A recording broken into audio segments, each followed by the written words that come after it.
عشق کا عین 12 دن بعد پورا بنگلہ یوں جگمگا رہا تھا جیسے ابھی تعمیر ہوا ہو۔ الہی بخش نے اپنے رنگوں کے انتخاب سے ثابت کر دیا تھا کہ رنگساز بھی فنکار ہوتے ہیں۔ شیخ صاحب بہت خوش تھے۔ الہی بخش ان کی آزمائش پر پورا اترا تھا۔ اس نے ان کے اندازے کی تائید کر دی تھی۔ شیخ صاحب میں انسان کو ایک نظر میں پہچان لینے کی قدرتی صلاحیت تھی، لیکن انہوں نے اس ایک پہلی نظر کے فیصلے پر کبھی اعتبار نہیں کیا تھا۔ اعتبار وہ آزمائش کے بغیر کبھی نہیں کرتے تھے، بلکہ سچ تو یہ ہے کہ الہی بخش آزمائش سے گزرنے کے درمیان ہی قابل اعتبار ثابت ہو گیا تھا۔ بظاہر شیخ صاحب نے کرم دین کی تجویز مسترد کر دی تھی کہ الہی بخش کو ڈرائیور رکھ لیا جائے، لیکن در حقیقت انہوں نے اسے الہی بخش کی آزمائش سے مشروط کر دیا تھا۔ بنگلے کا رنگ و روغن کا ٹھیکہ ہی اس کی آزمائش تھا۔ الہی بخش کام شروع کر چکا تھا۔ ایک دن شیخ صاحب نے اپنے ایک دوست سے جو قریب ہی رہتے تھے اس سلسلے میں بات کی۔ یار وکیل صاحب، یہ اچھا رنگ و روغن کرنے والا نہیں ملتا۔ انہوں نے کہا، یہ وہی وکیل صاحب تھے جن کے ہاں الہی بخش 2 بار کام کر چکا تھا۔ بات تو سچ ہے شیخ صاحب، لیکن مجھے قسمت سے بہت اچھا کاریگر مل گیا تھا۔ وہ کیفے لبرٹی کے سامنے فٹ پاتھ پر بیٹھتا ہے، الہی بخش نام ہے اس کا۔ شیخ صاحب نے اپنے تاثرات کو چھپانے کی بھرپور کوشش کی۔ بھائی، قسمت سے اچھا کاریگر مل بھی جائے تو وہ ویسے کھال کھینچ لیتا ہے۔ دہاڑی پہ کام کراؤ تو کام لمبا کر دیتے ہیں، ٹھیکے پر دو تو حساب میں گھپلا کر دیتے ہیں۔ الہی بخش کا یہی تو کمال ہے، وکیل صاحب نے مسکراتے ہوئے کہا۔ اتنا ایماندار آدمی میں نے کبھی نہیں دیکھا۔ ٹھیکے پر کام کرنے والا مزدور جتنا کام 1.5 دن میں کرتا ہے، الہی 1 دن میں کر دیتا ہے، دہاڑی میں ہی۔ یقین نہیں آتا، میں خود 2 بار اس سے کام کرا چکا ہوں۔ اس دن کے بعد شیخ صاحب نے خود مشاہدہ کیا۔ الہی بخش صبح 9 بجے کام شروع کرتا تھا، 6 بجے کام روک دیتا۔ یہ معمول کے مطابق تھا، لیکن اس کے کام کی رفتار بہت تیز تھی اور اس کے کام میں غیر معمولی بلکہ فنکارانہ صفائی تھی۔ 12ویں دن وہ دونوں آمنے سامنے بیٹھے تھے۔ الہی بخش صاحب کو حساب دے رہا تھا۔ پین کے ڈبے کی قیمت تو نہیں؟ شیخ صاحب نے اعتراض کیا۔ الہی بخش کے چہرے کی رنگت متغیر ہو گئی۔ اس سے کم قیمت میں مجھے نہیں مل سکتا تھا سر۔ شیخ صاحب اعتماد سے مسکرائے۔ انہوں نے اپنا ہوم ورک بہت اچھی طرح کیا تھا۔ میں یہ نہیں کہہ رہا ہوں، انہوں نے کہا، میری معلومات کے مطابق ڈبہ 110 روپے کا ملتا ہے، تم 98 روپے کا کیسے لے لیتے ہو؟ اب کہ الہی بخش بھی مسکرایا۔ دکان والے مجھے جانتے ہیں، میں ہمیشہ وہیں سے لیتا ہوں، وہ مجھے کنسیشن دے دیتے ہیں۔ شیخ صاحب بہت خوش ہوئے۔ عام طور پہ کاریگر زیادہ رقم کی رسید بنواتے تھے اور پیسہ بچاتے تھے۔ انہوں نے حساب لگایا تو پتہ چلا الہی بخش نے ان کو کم از کم 150 روپے کی بچت کرائی ہے۔ انہوں نے اسے اجرت دی، 100 روپے انعام کے طور پر بھی دیے۔ پھر بولے، دیکھو الہی بخش، میں بزنس مین ہوں، نقصان کا سودا کبھی نہیں کرتا۔ ایماندار آدمی کو اپنا بنانے کی کوشش کرتا ہوں، اس لیے کہ اس میں بھی میرا ہی فائدہ ہے۔ میری بات غور سے سنو، میں چاہتا ہوں تم میرے لیے کام کرو۔ الہی بخش ہنسنے لگا۔ رنگ و روغن کا کام کرنے والے کو ملازم رکھ کر آپ کو کیا فائدہ ہوگا سر؟ میں تمہیں اس حیثیت میں ملازمت کی پیشکش نہیں کر رہا ہوں۔ تمہیں ڈرائیونگ آتی ہے؟ جی سر۔ تو بس میں تمہیں ڈرائیور رکھنا چاہتا ہوں، شیخ صاحب نے کہا۔ سعدیہ کے لیے گاڑی انہوں نے 2 دن پہلے ہی خرید لی تھی۔ مجھ پر تو یہ احسان ہوگا سر، مگر فائدہ زیادہ مجھے ہوگا۔ خیر، میں تمہیں 900 روپے تنخواہ دوں گا، رہنے کے لیے کوارٹر، کھانا گھر سے ہی ملے گا۔ تم صرف سعدیہ کی گاڑی ڈرائیو کرو گے، بولو منظور ہے؟ الہی بخش کیا بولتا، وہ تو گنگ ہو کر رہ گیا۔ وہ اور سعدی کی گاڑی، وہ اسے ہر جگہ لے جائے گا اور لایا کرے گا۔ اتنی قربت، اتنا بڑا اعزاز، یہ تو اس کے خواب و خیال میں بھی نہیں تھا۔ یہ قسمت میرے ساتھ کیا کھیل کھیل رہی ہے، کہاں پہنچا دیا ہے مجھے اور کہاں لے جایا جائے گا۔ مگر پھر اسے خیال آیا کہ وہ ناشکرا پن کر رہا ہے، اسے تو اس کی توقع سے بہت زیادہ مل رہا ہے۔ اس کی خاموشی سے شیخ صاحب نے نتیجہ نکالا کہ اسے تنخواہ پر اعتراض ہے۔ دیکھو میاں، 25 روپے روز کے حساب سے تمہیں مہینہ بھر میں کام ملے تو 750 روپے بنیں گے۔ میں تمہیں 900 دے رہا ہوں، اس سے زیادہ نہیں دے سکتا۔ آپ غلط سمجھ رہے ہیں سر، یہ تنخواہ تو میری سوچ سے بھی زیادہ ہے۔ بس تو ٹھیک ہے، کل مجھے ٹرائی دے دو اور کام شروع کر دو۔ ٹھیک ہے سر، جاؤ، کرمو تمہیں تمہارا کوارٹر دکھا دے گا، وہاں ضرورت کی ہر چیز موجود ہے۔ الہی بخش اٹھنے لگا تو شیخ صاحب نے کہا، ذرا ٹھہرو، تمہیں یاد ہے تم نے مجھ سے ایک وعدہ کیا تھا سر، مجھے یاد نہیں مگر یاد دلاتا ہوں میں۔ وہ تمہارا وعدہ پیشانی کے زخم کے متعلق تھا۔ اوہ وہ، الہی بخش ہچکچایا۔ بتانا نہیں چاہتے ہو؟ تمہیں زور نہیں دوں گا۔ نہیں سر، ایسی کوئی بات نہیں، میں ایسا وعدہ کبھی نہیں کرتا جو پورا نہ کر سکوں، مگر آپ کا وقت آیا ہوگا۔ تم سناؤ، یہ ایمانداری کا صلہ ہے یا عشق کا حاصل؟ آپ خود ہی سن کر فیصلہ کر لیجیے گا، الہی بخش نے کہا۔ کچھ لمحے سوچنے لگا، اس کی آنکھیں کہیں دور دیکھتی محسوس ہو رہی تھیں۔ وہ برسوں پیچھے چلا گیا۔ اس نے کھوئے ہوئے لہجے میں کہنا شروع کیا۔ ان دنوں الہی بخش فوجیوں کی بیرکس میں رنگ و روغن کا کام کر رہا تھا۔ اس کے علاوہ بھی کئی کاریگر تھے، وہ سبھی اس سے شاکی تھے، جبکہ فوجی خوش تھے۔ ان کے نزدیک وہ ایک مثالی مزدور تھا۔ اس متضاد رویے کی وجہ مشترک تھی۔ الہی بخش کم سخن اور کم آمیز تھا۔ کام کے وقت وہ صرف کام کرتا تھا، یہ نہیں کہ چائے پینے میں لگ گیا یا کبھی سگریٹ سلگا لی۔ وہ دوسرے مزدوروں کی طرح گپ شپ میں بھی نہیں لگتا تھا۔ پھر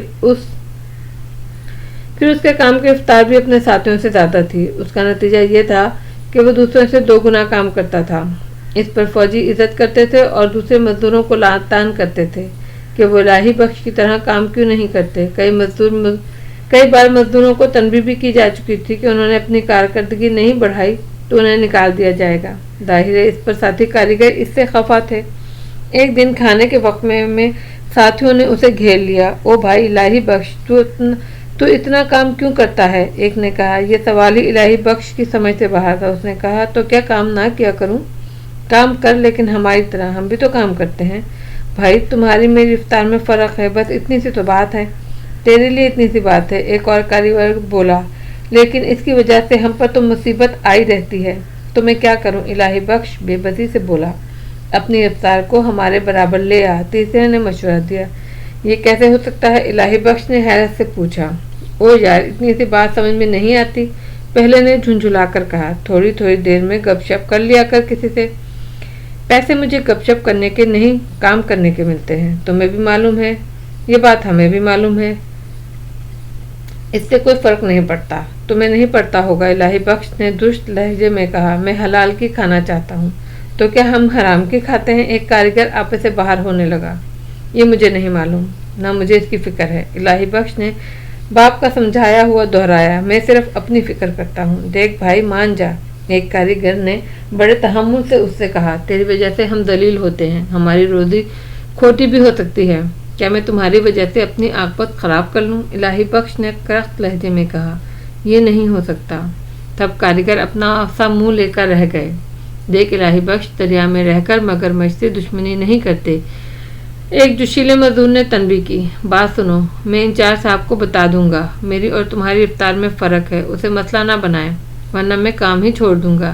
اس سے زیادہ میں کچھ نہیں کر سکتا، مجھے میرے باپ نے ہمیشہ رزق حلال کمانے کی تاکید کی ہے۔ اس پر سبھی کاریگر بوکھلا گئے، جانتے تھے کہ انچارج سمجھ جائے گا کہ وہ لوگ الہی بخش کو تنگ کر رہے ہیں اور الہی بخش کو کام بھی نہیں چھوڑنے دے گا، چاہے باقی سب کی چھٹی کرا دے۔ نہیں بھائی الہی بخش، تجھے بات کرنے کی ضرورت نہیں، پہلے نے کہا۔ اچھا ہوتا کہ تو ہماری بات مان لیتا، ایک اور بولا۔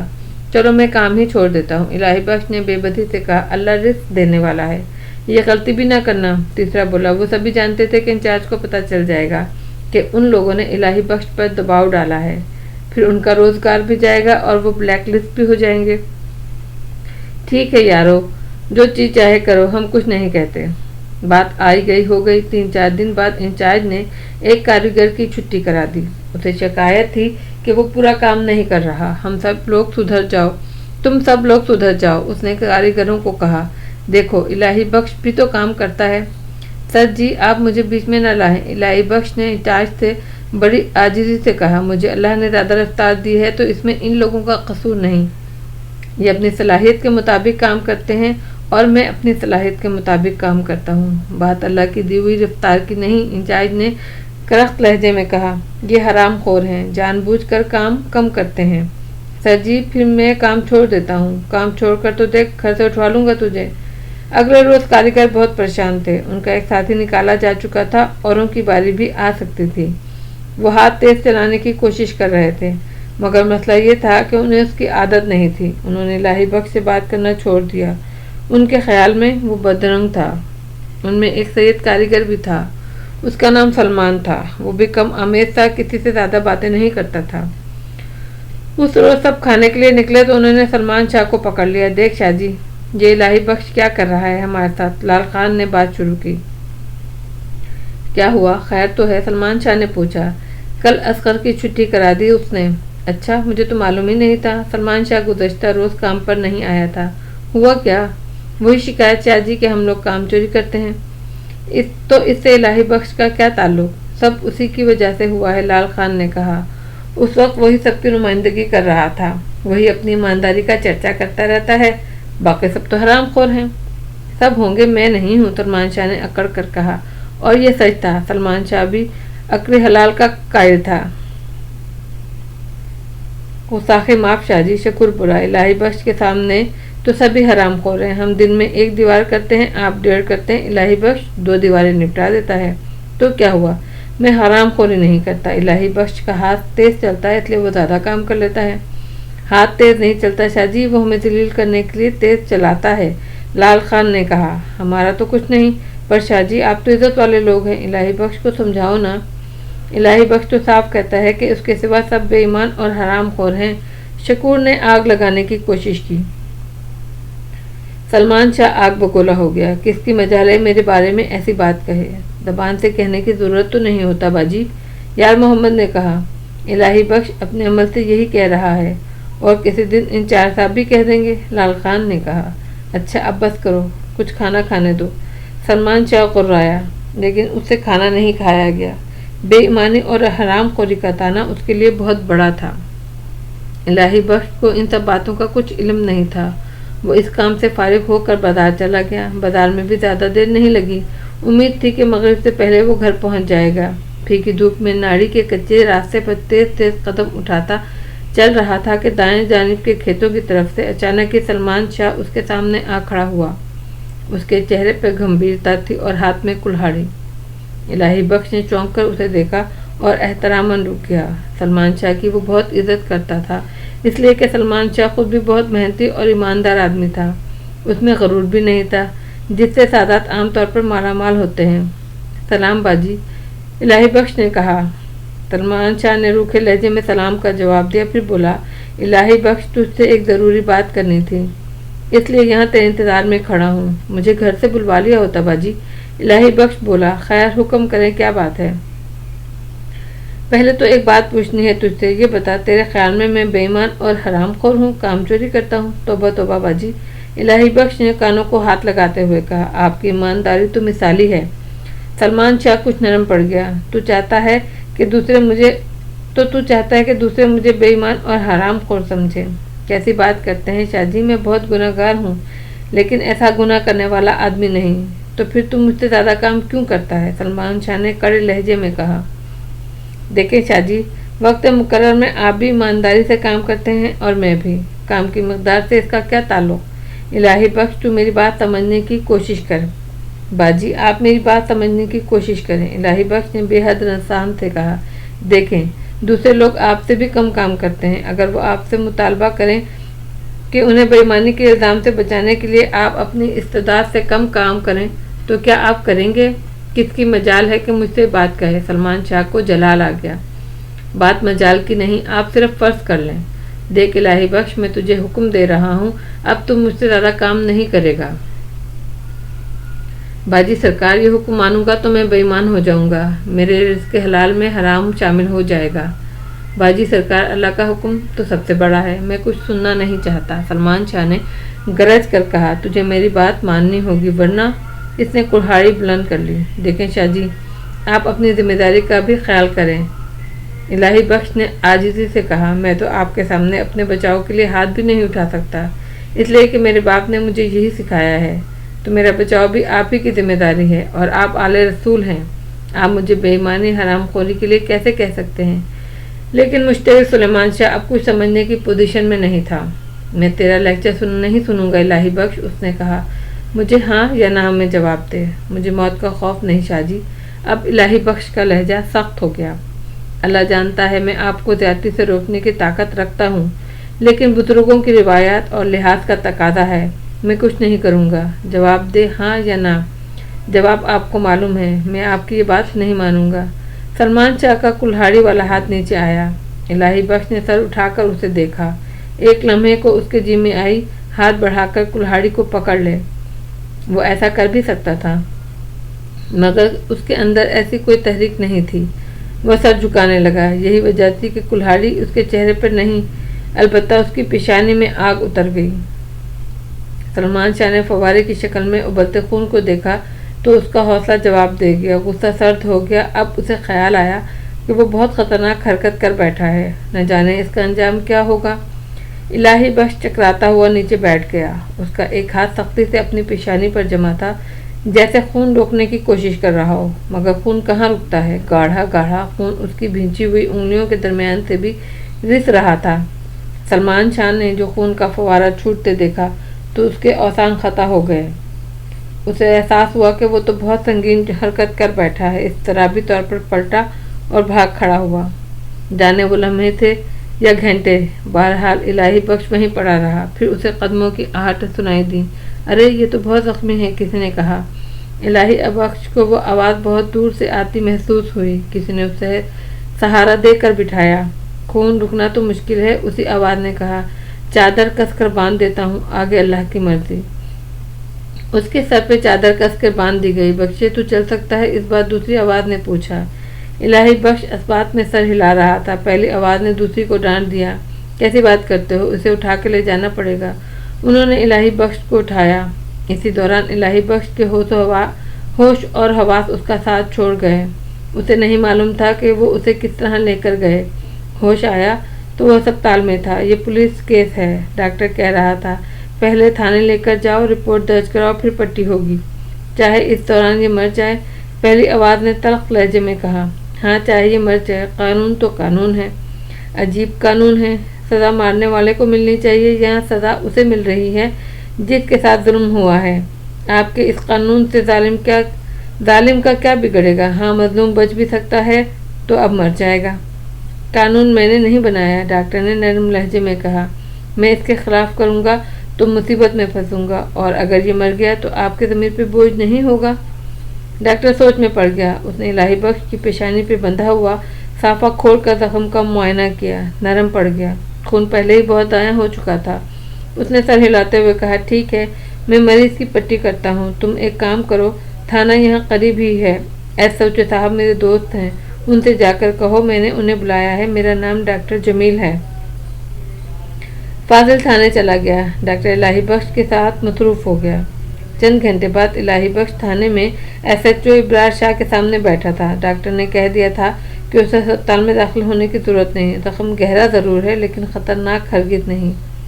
اس نے بتایا تھا کہ زخم مہلک بھی ثابت ہو سکتا تھا، دماغ پر بھی اثر انداز ہو سکتا تھا، بینائی، سماعت، قوت شامہ بھی ختم ہو سکتی، لیکن ایسا ہوا نہیں۔ البتہ زخم کے معاملے میں احتیاط کرنا ہوگی اور باقاعدہ پٹی کرانا ہوگی۔ اب کیسا محسوس کر رہے ہو؟ ایس ایچ او نے مشفقانہ لہجے میں الہی بخش سے پوچھا۔ ٹھیک ہوں شاہ جی، بس ذرا کمزوری ہے، چکر آتے ہیں، الہی بخش نے جواب دیا۔ ابھی تمہاری دوائیں آ جائیں گی، یہ بتاؤ بات کر سکتے ہو مجھ سے؟ جی شاہ جی۔ ابرار شاہ نے پیٹ سامنے گھسیٹا اور پینسل سنبھال لی۔ تمہیں کس نے مارا ہے؟ سلمان شاہ نے۔ ابرار شاہ چونکا۔ سلمان شاہ اس کا دور کا رشتہ دار ہوتا تھا۔ سوال کر کے اس نے اس بات کی تصدیق بھی کر لی۔ ایسا ہوا تھا؟ کیوں ہوا تھا؟ الہی بخش نے پوری تفصیل بتا دی۔ ابرار شاہ نے سر کو تفہیمی جنبش دی۔ تمہیں انصاف ملے گا، بے فکر رہو۔ پھر اس نے آواز لگائی، بہرام خان، 3 کانسٹیبل ادھر بھیج دو۔ چند لمحے بعد 3 کانسٹیبل اس کے کمرے کے سامنے کھڑے تھے۔ نوروز، تم تینوں جاؤ اور سلمان شاہ کو پکڑ لاؤ، ہتھکڑی لگا کر لانا اسے، رعایت کوئی نہیں کرنی۔ یہ کہہ کر وہ ان تینوں کو پتہ سمجھانے لگا۔ الہی بخش بے یقینی سے اسے دیکھ رہا تھا۔ اسے یقین نہیں تھا کہ اسے انصاف مل سکے گا۔ سادات کی ویسے ہی اتنی عزت ہے، کوئی ان پر ہاتھ نہیں ڈالتا، پھر یہاں تو منصف خود بھی سادات ہی تھا، ایسے میں انصاف کی امید وہ کیا کرتا؟ 3 کانسٹیبل چلے گئے۔ تم یہاں بیٹھ سکتے ہو؟ ابرار شاہ نے پوچھا۔ طبیعت زیادہ خراب ہو تو گھر چلے جاؤ۔ میرا رکنا ضروری ہے شاہ جی سرکار؟ ضروری تو نہیں، لیکن رک جاؤ تو میں تمہیں انصاف کا تماشا دکھاؤں گا۔ میں رکوں گا باجی، الہی بخش نے زخمی لہجے میں کہا۔ اس کا دل بہت دکھا ہوا تھا۔ اس نے سلمان شاہ کو کتنی معقولیت سے بات سمجھانے کی کوشش کی تھی، لیکن سلمان شاہ کا نام اور نسب کے گھمنڈ اس کو اندھا کر رہا تھا۔ اس نے یہ خیال تک نہیں کیا کہ اس کا حکم اللہ کے حکم سے متصادم ہے اور اللہ کے حکم سے بڑھ کر کوئی حکم نہیں۔ الہی بخش جانتا تھا اس میں کوئی غلطی نہیں، رائے برابر بھی نہیں، تالی ایک ہاتھ سے بجی ہے۔ سلمان شاہ نے زیادتی کی ہے اور اسے سزا ملنی ہی چاہیے۔ اسی لمحے اس کا باپ پیر بخش بڑبڑاتا ہوا ابرار شاہ کے کمرے میں داخل ہوا۔ کیا ہوا میرے بیٹے؟ وہ الہی بخش کی طرف لپکا۔ یہ کیسے ہو گیا؟ مجھے فاضل نے بتایا آ کر۔ الہی بخش پتھر کا بت بنا اسے دیکھتا رہا۔ اس نے کوئی جواب نہیں دیا۔ زخم گہرا ہے لیکن خطرناک نہیں۔ خدا کا شکر ادا کرو تمہارا بیٹا بچ گیا ہے، ابرار شاہ نے کہا۔ پیر بخش نے چونک کر اسے دیکھا، اسے سلام کیا۔ معاف کرنا مائے باپ، اس کی پریشانی میں آپ کا خیال ہی نہیں رکھ پایا۔ وہ پھر الہی بخش کی طرف مڑا۔ کس نے مارا ہے تجھے؟ مجھے بتا، میں خون پی جاؤں گا اس کا۔ نہیں پی سکو گے ابا، الہی بخش نے سرد لہجے میں کہا۔ سلمان شاہ نے میرے سر پر کلہاڑی ماری ہے۔ پیر بخش کے چہرے پہ زلزلے کا تاثر ابھرا۔ یہ کیسے ہو سکتا ہے بیٹے؟ تجھے غلط فہمی ہوئی ہے۔ ایسا ہی ہوا ہے ابا، مجھے کوئی غلط فہمی نہیں ہوئی۔ مارنے سے پہلے وہ دیر تک مجھ سے باتیں کرتا رہا۔ بیٹے اندھیرے میں تو ٹھیک سے دیکھ نہیں سکا ہوگا، پیر بخش نے ڈوبتے ہوئے لہجے میں کہا۔ ابا اندھیرا نہیں تھا، اور میں نے کہا کہ پہلے اس نے مجھ سے باتیں کی تھی۔ پیر بخش کا چہرہ ایسا پیلا ہو گیا جیسے کسی نے اس کے جسم کا سارا خون نچوڑ لیا ہو۔ جاؤ ابا، اب اس کا خون پی جاؤ، اس نے بلا وجہ مجھے مارا ہے، الہی بخش نے کہا۔ پیر بخش نے جیسے سنا ہی نہیں، وہ ابرار شاہ کی طرف مڑا۔ مائے باپ ابھی پرچہ تو نہیں کاٹا آپ نے؟ ابھی تو نہیں کاٹا، کاٹنے والا تھا کہ تم آ گئے، اللہ کا شکر ہے، پیر بخش نے دل کی گہرائیوں سے کہا۔ صاحب جی یہ پرچہ نہیں کاٹنا تو اس میں شاہ جی کا نام درج نہ کرنا، یہ کیسے ہو سکتا ہے؟ حملہ آور نامعلوم دکھانا۔ لیکن حملہ آور نامعلوم نہیں، الہی بخش نے احتجاج کیا۔ میں سلمان شاہ کو جانتا ہوں۔ تو چپ رہ، پیر بخش نے اسے ڈانٹا۔ پھر وہ ابرار شاہ کی طرف مڑا۔ صاحب جی خدا کے لیے پرچہ نہ کاٹنا، اس نے التجا کی۔ پرچہ تو کٹے گا بڑے میاں، ابرار شاہ نے کہا، یہ سنگین معاملہ ہے۔ پیر بخش تیزی سے اٹھا اور اپنی پگڑی ایسوچے کے قدموں میں ڈال دی۔ صاحب جی میری عزت کا خیال کریں۔ ابرار شاہ کے چہرے پر حیرت تھی۔ آپ مجرم کو بچانے کی بات کرتے ہیں جبکہ جرم آپ کے سگے بیٹے کے خلاف ہوا ہے۔ کوئی جرم نہیں ہوا صاحب جی، یہ تو گھر کی بات ہے، آقا اور غلام کا معاملہ ہے، آقا غلام کو مارے تو یہ جرم نہیں ہوتا، پیر بخش نے کہا اور پھر گڑ گڑانے لگا۔ صاحب جی میری عاقبت بچا لو صاحب جی، حضور کی اولاد کے خلاف مدعی بنوں گا تو قیامت کے دن ان کے پاؤں پکڑ کے شفاعت کے لیے کیسے کہوں گا صاحب جی؟ کیا منہ لے کر جاؤں گا صاحب جی؟ ابرار شاہ سناٹے میں آ گیا۔ پیر بخش کے لہجے میں ایسی شدت تھی کہ وہ دہل کر رہ گیا۔ الہی بخش جو خاموشی سے سب کچھ سن رہا تھا اب چپ نہ رہ سکا۔ ابا میں مر بھی سکتا تھا، جا کر ڈاکٹر سے پوچھ لو۔ لیکن تو مرا تو نہیں نا؟ اللہ نے تجھے اسی لیے بچا لیا کہ تجھ پہ اٹھنے والا ہاتھ نبی پاک کی اولاد کا تھا۔ نہیں ابا، نبی پاک کی اولاد پر کسی انسان کا خون معاف نہیں ہے۔ پیر بخش دونوں ہاتھوں سے اپنے رخسار پر پیٹنے لگا۔ کفر مت بک، اپنے قد سے بڑی بات اچھی نہیں ہوتی، اور وہ بھی اتنی بڑی بات۔ اچھا بڑے میاں، اگر تمہارا بیٹا مر جاتا تو تم کیا کرتے؟ ابرار شاہ نے پوچھا۔ میں تب بھی کہتا پرچہ نہ کاٹے، میں بیٹے کا خون معاف کر دیتا، لیکن پرچہ تو کٹے گا بڑے میاں۔ میں نے اپنی پگڑی آپ کے قدموں میں ڈال دی ہے صاحب جی، پر تمہارا بیٹا پرچہ کٹوانا چاہتا ہے اور میں بھی مجرم کو رعایت دینے کے حق میں نہیں ہوں۔ میں اس کا باپ ہوں صاحب جی، پیر بخش نے افسردگی سے کہا۔ اس کی بات میری بات سے بڑی تو نہیں؟ اس کی بات زیادہ بڑی ہے بڑے میاں، ایس ایچ او نے سرد لہجے میں کہا۔ یہ مدعی ہے تم نہیں، فیصلہ اس کے ہاتھ میں ہے۔ پیر بخش بے بسی کے احساس سے شل ہو کر رہ گیا۔ خدا کے لیے صاحب جی، دیکھو بڑے میاں میں بھی سید ہوں، ابرار شاہ نے کہا، اور یہ ملازمت میرے لیے پلے سرات ہے، میں کسی کو رعایت دینے کا قائل نہیں۔ پھر یہ تو قانون کا معاملہ ہے، مدعی جو چاہے رپورٹ درج کرا سکتا ہے۔ پیر بخش الہی بخش کی طرف مڑا۔ دیکھ بیٹا، میں تیرا باپ ہوں، لیکن اس معاملے میں تیرے پاؤں بھی پڑ سکتا ہوں۔ ابا بیکار ضد نہ کرو، اسے سزا ملنی چاہیے، الہی بخش بولا۔ اب کیا یہ بات منوانے کے لیے اپنی پگ تیرے قدموں میں ڈالنی پڑے گی؟ پیر بخش نے دل گفتگی سے کہا۔ کاش تو مر جاتا، تب تو میں مدعی ہوتا، کاش ایسا ہی ہوتا۔ الہی بخش کے جسم میں واضح طور پہ تھر تھری دوڑ گئی۔ ٹھیک ہے ابا، میں اس کے نام کا پرچہ نہیں کٹواتا۔ پیر بخش اس کی طرف بڑھا۔ میں تیرا شکر گزار ہوں بیٹے۔ اس نے بیٹے کے سر پہ ہاتھ پھیرنا چاہا لیکن بیٹے نے اس کا ہاتھ جھٹک دیا۔ تم مجھ سے خفا ہے بیٹا اس بات پر؟ پیر بخش نے افسردگی سے کہا، لیکن حشر کے دن تو سرخرو ہوگا بیٹا، تب میری بات تجھے سمجھ آئے گی۔ ابرار شاہ اپنی آنکھوں کی نمی چھپانے کی کوشش کر رہا تھا۔ ٹھیک ہے بڑے میاں، تم جیت گئے، اس نے کہا، لیکن اس سید زادے کو ایک سبق تو میں دے ہی دوں گا، عزت کا سبق جو صرف بےزتی سے ملتا ہے۔ ابھی وہ ہتھکڑیاں لگائے ہوئے یہاں آئے گا اور راستے میں سب اس کا تماشا دیکھیں گے۔ یہ سن کر پیر بخش کا چہرہ فق ہو گیا۔ یہ آپ نے کیا کیا باجی؟ اس نے تڑپ کر کہا۔ ہم گناہ گار تو کہیں کے نہیں رہے۔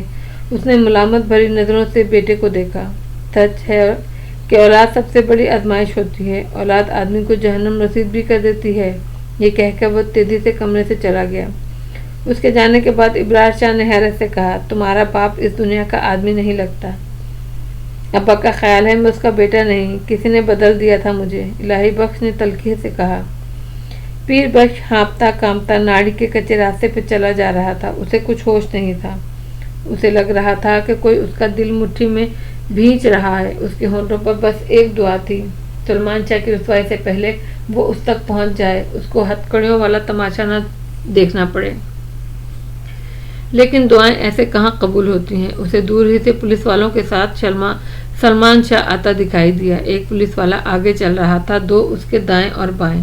پیر بخش کا دل اچھل کر حلق میں آ گیا، اس پر لرزہ طاری ہو گیا۔ اسے لگا سامنے کربلا ہے اور وہ بدعہد کوفی ہے جس نے نبی پاک کے چہیتے نواسے کو پیاس کے صحرا میں دھکیل دیا ہے۔ اس کے دل میں بس ایک خیال تھا، قیامت کے دن وہ کس منہ سے حضور اکرم کے حضور پیش ہوگا۔ آپ صلی اللہ علیہ وآلہ وسلم پوچھیں گے تو کیا جواب دے گا؟ وہ بےتاب ہو کر ایسا دوڑا کہ زندگی میں کبھی نہیں دوڑا تھا۔ وہ ان کے پاس پہنچ کر رکا اور بےتابانہ سلمان شاہ کی ہتھکڑی لگے ہاتھ چومنے لگا۔ باجی میری سرکار، آپ کو میرے بزرگوں کی قسم ہمیں معاف کر دیں۔ سلمان شاہ کا چہرہ بے تاثر پتھر کا بنا ہوا معلوم ہو رہا تھا۔ وہ ایسے جیسے اسے گرد و پیش کا ہوش ہی نہ ہو۔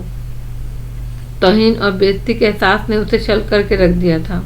مجھے پتہ نہیں تھا شاہ جی، ورنہ یہ سب کچھ نہ ہوتا۔ وہ میرا بدنصیب بیٹا کچھ نہیں جانتا، اس نے اپنی عاقبت خراب کی اور میری بھی۔